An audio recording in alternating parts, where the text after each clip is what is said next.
याद गर्यौ तिमीले मलाई। बोलिन म केही सहेर बसे सबैलाई। तिम्रो नजरमा सायद कमजोर थिए होला, तर यो मनभित्र ज्वालामुखी दन्किएको थियो। आज यो मौनता नै मेरो हतियार बन्यो। तिमीलाई तिम्रै नजरमा दोषी बनायो। अब त फर्केर पनि नहेर मलाई। मैले जिउन सिकिसके एक्लै यहाँ।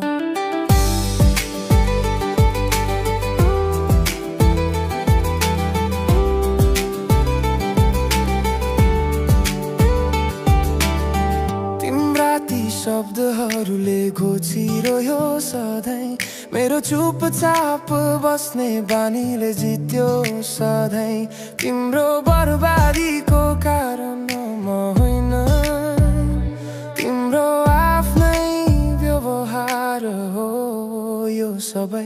आज यो मौनता नै मेरो हतियार बन्यो। तिमीलाई तिम्रै नजरमा दोषी बनायो। अब त फर्केर पनि नहेर मलाई। मैले जिउन सिकिसके एक्लै यहाँ। तिम्रो खेलमा म मौन दर्शक मात्र थिइन। अन्तिम जितको लागि शक्ति सञ्चय गर्दै थिए। तिम्रा प्रहारहरूले मलाई झन् बलियो बनायो। भित्रभित्रै मैले प्रतिरोधको योजना बुन्दै थिए। आज यो मौनता नै मेरो हतियार बन्यो। तिमीलाई तिम्रै नजरमा दोषी बनायो। अब त फर्केर पनि नहेर मलाई। मैले जिउन सिकिसके एक्लै यहाँ। अब मेरा शब्दहरूले आवाज पाउनेछन्। सत्यका अगाडि तिम्रा झुटहरू डराउनेछन्।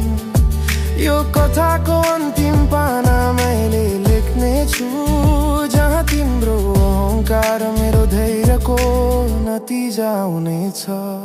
मैले सिके कसरी अँध्यारोमा तारा बन्ने, कसरी एक्लै आफ्नो बाटो तय गर्ने। तिमीले मलाई दिएको पीडा नै मेरो उपहार भयो। यसले मलाई मैले सोचे भन्दा पनि महान बनायो।